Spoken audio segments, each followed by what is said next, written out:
Handa ng hapunan? Umpisahan na natin. Para sa aking asawa, meron siyang galunggong at kanin. At kanin. 100 milyon. Para sa aking anak, meron siyang galunggong at kanin.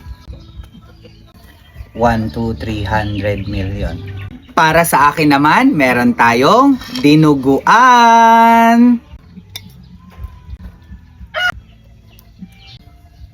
1, 2, 3, 4, 5, 6, 7, 90. Meron tayong galunggong.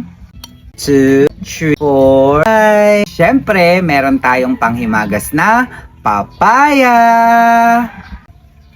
Huwag nating kakalimutan ang kanin. At ito ang aming hapunan.